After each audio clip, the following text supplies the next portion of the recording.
Hi guys, welcome back sa ating mga followers and subscriber mga katropa. So ngayong araw na to nandito tayo sa bayan ng Goa and pupuntahan natin yung taniman nursery na agar wood. Ito yung tinatawag na the green gold, the liquid gold mga katropa. So ibig sabihin nito 3 o'clock ngayon ng hapon. Papunta tayo sa bayan ng Tinambak galing dito sa bayan ng Goa, and hindi ko alam kung mga ilang oras yung aabutin natin kasi medyo mabagal lang tayong magpatakbo, pero mahalaga yung pupuntahan natin mga katropa dahil marami nga tayong mga kabady, katropa na nagtatanong saan ba tayo pwedeng bumili netong agar wood na legal. Ayan, so itatanong natin mamaya dun sa may-ari paano ba naging legal ito, and kung sakaling bumili tayo kailan natin pwedeng makuha, and then may mga papers ba and documentation na ibibigay. So ito kasi mga katropa yung tinatawag na sabi nila 400,000 to 6 million yung per kilo na itong agar wood na makukuha dito sa puno ng lapnisan. So ibig sabihin magtatanim ka and aabutin ito ng mga 5 years to 15 years bago maani, and yung iba abutin pa ng 25 years. Pero depende yan kung aalamin natin ano ba yung iba't ibang mga paraan para at least mas mapadali ang pag-ani nito and paano yung proseso. Ayan, so alamin natin yan mga katropa, and let's go na. Nandito na tayo sa Sierra Nevada, and kanina nga nagpagasolina tayo ng 200 pesos. Itong Sierra Nevada kasi guys, ito yung isa sa pinakamagandang view, and kapag hapon maraming mga nagja-jogging dito guys. So ang ganda ng view dito, preskong presko, and then kitang kita yung mga nakapalibot na mga bundok. Ayan, tapos dito naman sa baba maririnig mo yung daloy ng tubig. Ayan, talagang ayan na yung agos nung dito sa palayan. Preskong presko dito guys, talagang sobrang ganda. And go na tayo. Time check natin is 3:30. By the way guys, kanina nga pala tumigil tayo kasi may tinanong tayo na isang business, so baka ma-vlog natin sa mga susunod natin na mga episodes guys. So let's go na. Sa likod natin yung PSU Tinambak, and dito naman liliko na tayo papunta dun sa kaliwa. Ayan, sa kanan pala mga katropa. So ibig sabihin na ito yung daanan. So halos sa 1 oras din tayo nagbiyahe mula Goa papunta dito. So ibig sabihin na itong mga katropa, papasok pa lang tayo dun sa pupuntahan natin ngayong araw na to. And dun naman sa kabila is papunta sa bayan ng Tinambak. Ayan, so dito papunta sa Tamban yung pupuntahan natin. Liko tayo pa ganito, and then sa kabila naman is papunta sa bayan ng Tinambak. So dito tayo sa right way. Ito na mga katropa yung signage. So dito tayo sa liko papunta sa Tamban, and then dun sa kabila is papunta ng Siruma at saka papunta naman sa bayan mismo ng Tinambak. So dito tayo sa right way mga katropa. So liko tayo papunta dito sa Tamban na area, and ito nga pala yung Binalay mga katropa. Maganda tong area na to kasi medyo malamig-lamig yung klima dito mga katropa. So ito guys, isa sa napakagandang view rin is yung pababa, yung malapit na papunta dun sa Mahitulay, and papasok na talaga guys ng ng Tamban. Ayan.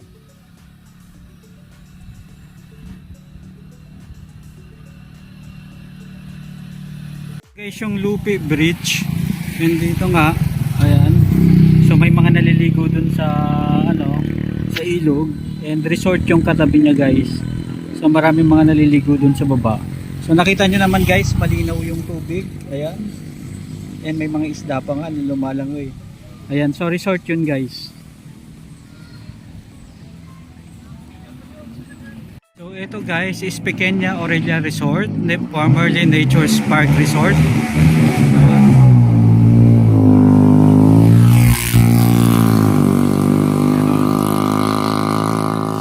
Ibig sabihin nito guys, meron ditong swimming pool, meron ding ilog, Zone 1, Ulag Pequeño, Tinambak, Camarines Sur. So pwede nyo silang kontakin 0908-814-7384. So most probably meron din silang Facebook page mga katropa.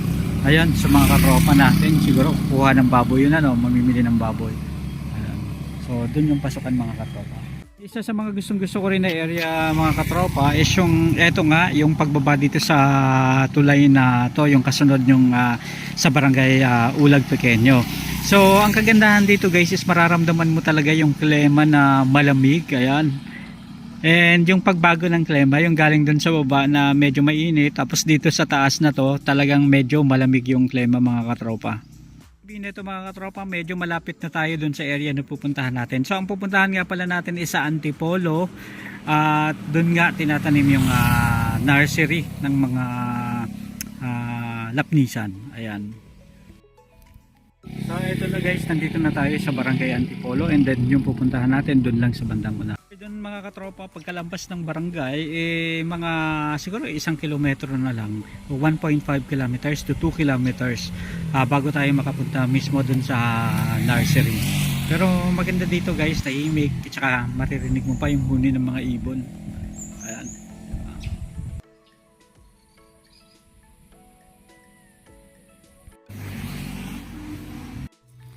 Ito po.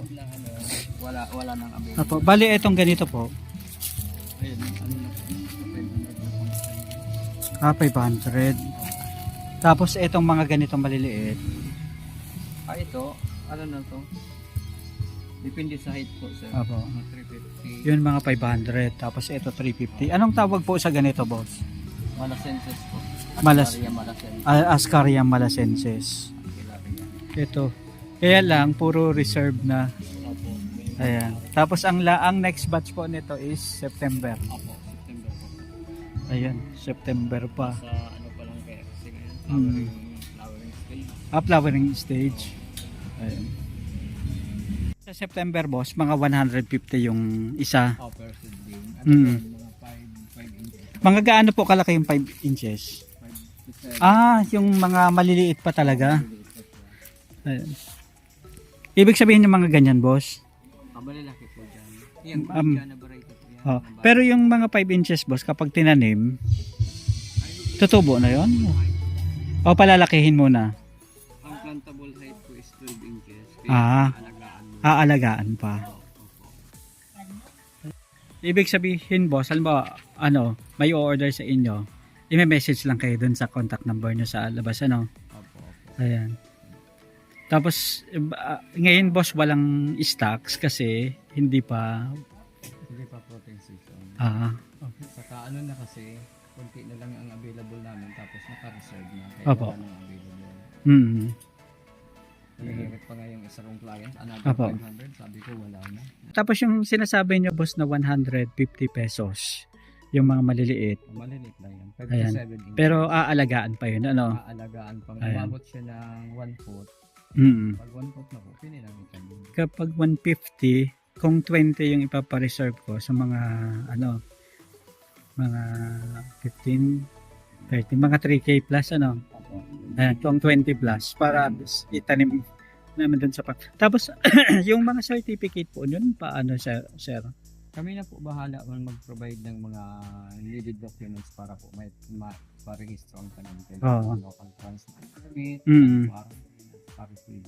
Oo. Tapos crop of origin. Yan. Na ibig sabihin kahit na mag-check yung DNR is okay lang. Opo. Ayan. So, anong address dito boss sa Tinambak? Zone 7. Ayan. Tapos ang contact number niyo boss? 0919-734-2099. Okay. Guys, kasama natin si Sir Jun. Anong apelyido niyo sir? Si Sir Jun Parsha. So, ito yung pinost ko sa Facebook na picture nga ni KMJS kasi yung ang episode ni KMJS is tungkol sa agarwood farming. Tapos pinakita din yung tungkol sa Vietnam ba yun, sir? May pinakita sila sa Vietnam. Tapos after nun, in-interview ka na. Yung pinakita yung farm mo. Sabi, 400K to 6M. Anong mga klaseng puno po yun ng Malasenses po. Agarwood, Malasenses, at saka Aquilaria Provinciana. Opo. Yung pinakita nyo sa akin, sir, kanina, anong klaseng agarwood po yun? Malasenses po yun. Malasenses. Yes, yung leading variety po ng Oh. ng agarwood. Oh. Tapos may nakita kami doon sa KMJ sir na sabi yung agarwood ng Pilipinas yun yung pinakamahal na variety. Opo, tama po yan. Oo. Anong variety yun? Malasenses po. Ang Malasenses. Eto na yung pinakita nyo sa akin, Opo, sir. opo. Ayan. Tapos, di ba, halimbawa ngayon, sir, may nakikita rin ako na may nagtatanim sa Mindanao, pero malalaki, yung parang silang mga grupo na organization na pangmalakihan ekta-ektarya. Opo. So, tapos kung may magtanim pa sa ibang lugar, hindi ba kaya bababa yung price dyan, sir, later on? Yung kapag ani? Actually, hindi naman po bababa kasi kulang pa nga po ang supply ng 80%. 80% pa. So, Ibig hindi lang po sabihin. yung kayang i-supply sa mga neighboring countries po natin sa Opo. mga, sa mga consumer Opo. ng wood, ng chips. Opo. ng- So, ibig sabihin, sir, kahit na sobrang dami pa ng magtanim, talagang, ibig sabihin, hindi pa. hindi pa mapupunuan yung supply na, ano, Up ang to 2050, hindi pa kaya ma-supply. 2050. So, ibig sabihin, sir, kahit sobrang dami pa lang magtanim, tapos dire-diretso yung pag-ani, yung price niya, bumaba man, pero hindi ganun kababa. Hindi gaano kababa. Mm. Sa katik ang price po kasi sir, depende po yan sa quality. Sa quality. Sa quality. So, paano natin naman, sir, matitiyak na yung quality ng vapor produce na agarwood is good? O kaya, di ba, halimbawa, yung iba magtatanim, paano mangyayari yung may agarwood? Di ba, kapag natural, matagal. Ano po yun? Through inoculation process. Opo. So yun po yung yun po ang presyohan po ngayon ng inoculation, yung cultured agarwood, 50,000 pinakamababa. Opo. From Ah, the Philippines yun. 50,000 pag inoculate ng puno. Opo. So, ibig sabihin, isang puno lang po yun. Ay, hindi. Ang ibig kong sabihin, 50,000 per kilo po. Ah, Yung per by kilo. product na po. By product. Okay. Ang pagpapa-inoculate po ng isang puno, halimbawa, ilang years po yung puno, sir? Pwede nang mag-start 4 to 5. 4 to 5 years. Tapos After planting. magkano po sir yung magagastos kapag ipapa-inoculate? Depende po sir sa inoculation na gagamitin. Yung normal average price, sir.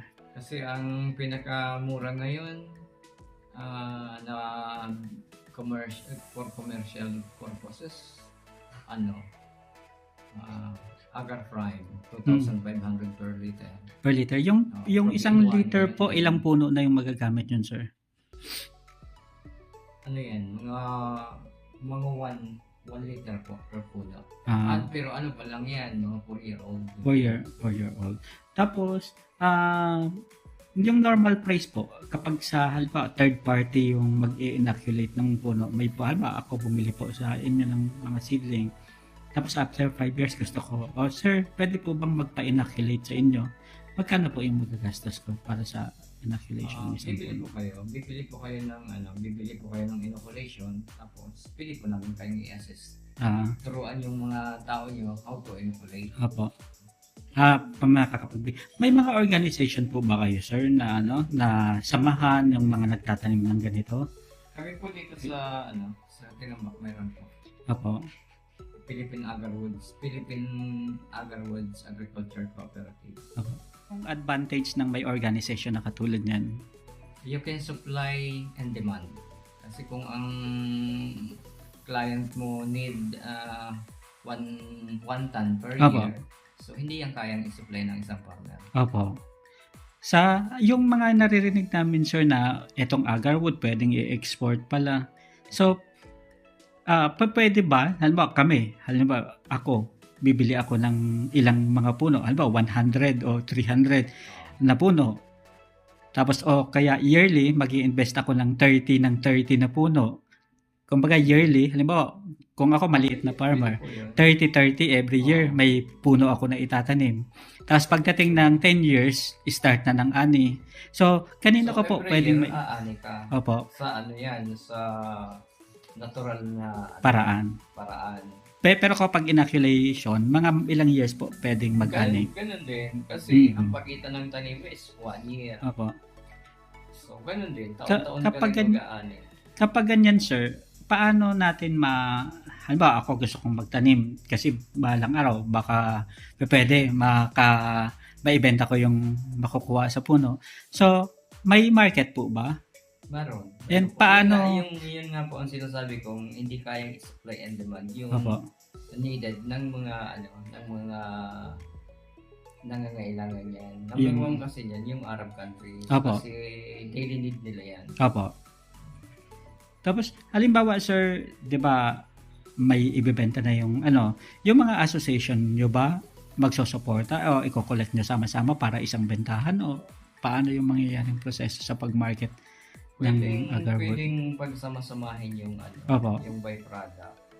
Pero hindi naman kami yung imomonopolize yung dito mo dalhin Oo. ganyan. No, may freedom po. Kung kanino Sino gusto. ang mataas na presyo, doon ibibenta. Okay. Parang mga kopra-kopra din na, Oo.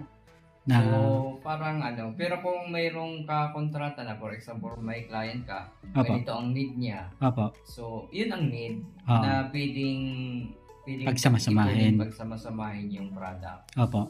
Tapos yung pag-process naman po ng mga agarwood, kung halimbawa na na yung puno, so mahirap po ba? Medyo mahirap po. Mm. Kasi carving po yan eh. Dapat expert sa wood carving yung Okay. Kailangan skill talaga po. Skill po siya talaga. So, yung mga ganyan naman po, kaya bang mabawi ang puhunan sa pagtatanim ng lapnisan tree? Sobra-sobra. Ibig sabihin, Ang laki po ng ROI. opo. Halimbawa, sir, bumili ako ng isang lapnisan tree ngayong year na to. Tapos after 10 years, magkano kaya yung possible na maging value nyon? Approximate? Pwedeng tumaas, pwedeng bumaba. Pinakamabang estimate sa isang puno, 1 kilo lang na Opo. mo. Tapos, pinakamababang Ibang price. is 50. Oo. 50,000. Opo. So, you earn 50,000 gross income per tree. Mm-mm. Iyan po ang pinakamababang Oo. pinakamababang estimate. Oo. Paano kung nakaproduce ka ng 2 kilo, 3 Yung kilo? mas marami paano pa. kung yung price 100 and above yung Mm. price? So, Depende may sa potential quality. talaga. May Opo. magandang potential income. Opo.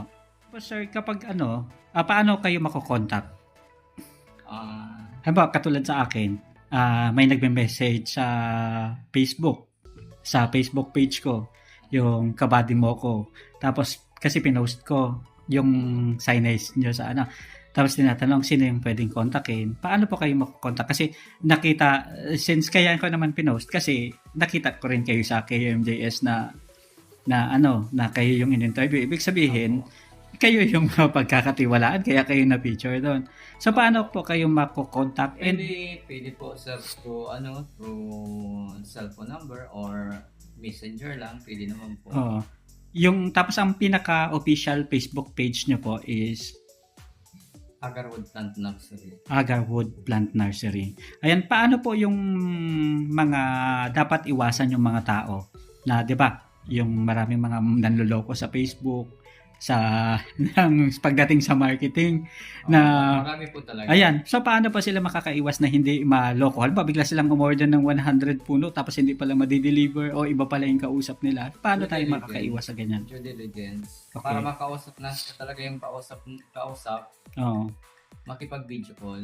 Yun yung Pag ayaw pinaka. makipag-video call, wag Ibig sabihin hindi magpapasa. legit yun. Opo. Hindi legit yun. Ayan. At saka, laging hanapan ng wildlife culture permit. Opo. Kasi yun yung garantiya na mapapa-register yung tanim. Mm. Kasi pag walang culture permit, hindi po yan mabibigyan ng local transport permit. Okay. So, ibig sabihin hindi siya pwedeng ibiyahe kung saan-saan. Hindi pwedeng ibiyahe. At hindi. Kung ma-checkpoint, wala siyang maipakitang papel. Opo. So, makakonfiscate po yun. Pwede pang ma-impound yung sasakyan. Oo. Tapos hindi rin siya pwedeng itanim ng basta-basta nang walang permit na gano'n. Kung nakakalusot, pwedeng itanim. Ang problema yung pag-harvest mo. Sarili mong tanim na nakawin mo. Yung kumaga parang mahirap ibenta. So, mas maganda na yung legal yung process. So, kapag halimbawa bumili po sila, 10 puno o 20 na puno, so may certificate po ba na ibibigay kayo? O paano po yung yun? May papel? Pwede naman pong bigyan namin ng certificate, pero hindi naman yung kailangan po pagpa-register. Kailangan po local transport permit, Opo. plant quarantine permit from Bureau of Plant Industry, at saka yung resibo from nursery. Opo. Ibig sabihin, registered yung nursery. Yung na, pinanggalingan. na nagbabayad siya ng buwis. Opo. Sir, marami kaming nakikita sa Facebook at saka napapanood sa TV yung mga nire-raid ng NBI, mga ganyan. So, bakit nangyayari yung mga ganon? Di ba yung sa Cebu, yung nakita namin? Isa lang naman po ang dahilan nun. Walang Opo. permit. Oo. Oo. Kung may permit yun, hindi yun maririnig. Kukumpiskahin. Hindi yun kukumpiskahin. Okay. So, kaya importante talaga, sir, na kapag nagtatanim ng ganitong klaseng puno is may permit. May permit. Ayan. Actually, sa nursery, ang kailangan wildlife culture permit. Opo. Sa mga farmers naman o planters, ang need iparehistro yung tanim. Kaya lang, ang highly regulated po yan, sir. Opo. So, need na bumili yung planter doon talaga sa registered nursery para mabigyan siya ng local transport permit, mabigyan siya ng plant quarantine permit, mabigyan din po siya ng resibo. Opo. So, yun po kasi yung hahanapin ng DNR kung saan niya ipaparehistro yung kanyang tanim. Ibig sabihin, sir, kapag may umorder sa inyo na taga ibang lugar, so ipaparegister pa rin nila yung tanim na bibilhin sa inyo. Ayan, madali lang po ba o masalimuot yung pagpaparegister ng mga tanim? Madali lang po yan, sir. Opo. Basta ang property dapat nakapangalan sa iyo. Opo. Kung hindi man nakapangalan sa iyo, dapat mayroon kang SPA doon sa Oo. owner. So, yun lang po. Mga simple lang po. Tapos, letter request ka po doon sa kung saan nakakasakop ng farm na lugar kung ka magpaparehistro. So, madali lang po. Saan po ito? Senro o Kung municipal ang lugar office? po ninyo ay sentro, tulad dito sa amin, Opo. walang DNR dito sa Tinambak, tapos kami nang gawa. Sa sentro gawa kami magpaparehistro. Opo. Pero kung yung banda naman, mga bandang Naga, sa Pedro sila magpaparehistro. Basta may office ng Opo, DNR. Sir, para doon sa iba na mga gustong magtanim nitong mga puno ito, tapos bumili ng mga puno para i-plant nila sa ano yung safe, pagdating naman sa safety, paano man natin may iwasan yung mga nanakawin, mga Unang-una, i-secure yung property. Dapat may perimeter fence. Opo. Yun po. Tapos, dapat may trusted na caretaker o worker. So, yun po ang mga needed. Basic need po yan na para secured yung tanim mo. Tapos, hands-on talaga. Opo. Dapat yung nag-aalaga, marunong talaga. Opo. Kasi iba po ang pag-aalaga sa lapnisan kaysa iba pong mga punong kahoy. Sensitive po ba itong puno na to o ano? Masasabi kong sensitive, pero pag tama ang pag-aalaga, hindi. Opo. Paano natin sir masasabi na okay na yung puno na magso-survive na siya? So, ang ano po niyan, ang mahirap na panahon during 1 day to 6 months. Opo. Kasi diyan po nagde-develop yung roots sa lupa para maging stable po siya. Opo.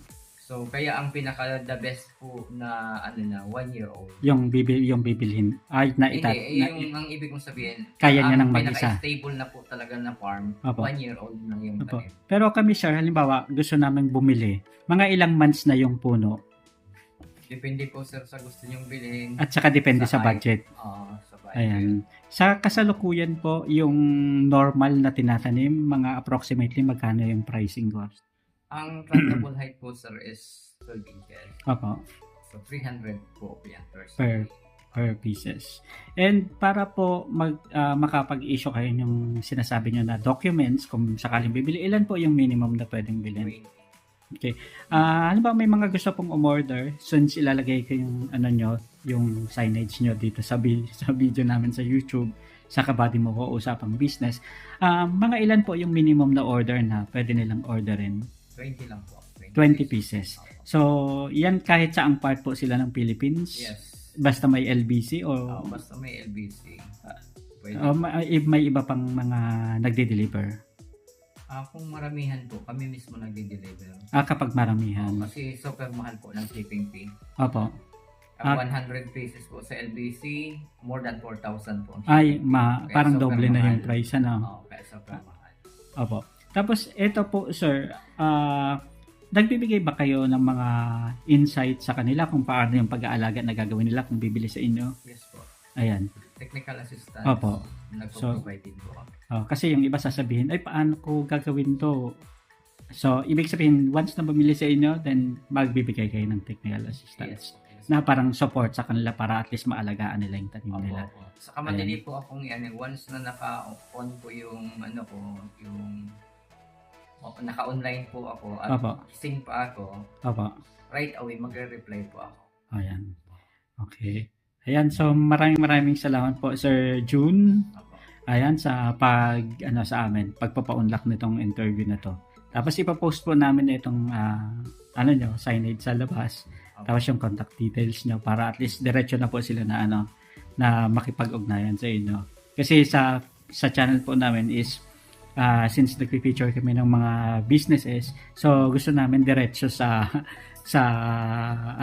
yung usap sa owner yung usap para at least kasi sa panahon ngayon maraming mga yung nanlolok sa social media. So mas maganda yung kung gusto nyong umorder, then diretso kayo dun sa mismong Ayan. Thank you po, sir. So, ito, Agarwood Plant Nursery, Zone 7, Barangay Antipolo, Tinangpa, Camarines Sur. So, pwede kayong kumontak 0910-8677-301, 0919-7342099. Ayan, mga katropa. Maraming salamat sa pagsama sa atin sa episode natin ngayong araw na to tungkol nga dito sa Lapnisan Tree. Ayan, Agarwood Farming dito sa Pilipinas, mga katropa. So sana nakapulot kayo ng isa na namang panibagong tips kung paano ba magtanim ng Lapnisan tree, saan makakabili nito, and isa lang mga katropa, doon na tayo sa mga legit sources, and then make sure na talagang aralin natin and i-research natin kung legit ba yung binibila natin, mga katropa. And yung hindi fly by night, kasi importante yan, mga katropa, lalong-lalo na kung nag-i-start tayo ng mga negosyo, is kailangan talaga mapagkakatiwalaan at yung makakatulong sa atin na may support after ng sales. Ayan, so pinaka-importante yan, mga katropa. So kwentuhan ulit tayo, mga katropa, hanggang sa susunod natin na vlog. Ito po si Kabading Moko, basta usapang business dito na kayo tumutok araw-araw, and samahan nyo ako sa mga susunod pa na vlogs, and marami pa tayong mga bibisitahin na iba't ibang negosyo dito sa Pilipinas. Hanggang sa muli, maraming salamat, paalam. Super ganda talaga dito, super cool, relax, at talaga naman sana may experience nyo rin na pumunta dito, mga katropa. Dito tayo ngayon guys sa Lupi Bridge, at ito talaga, ayan,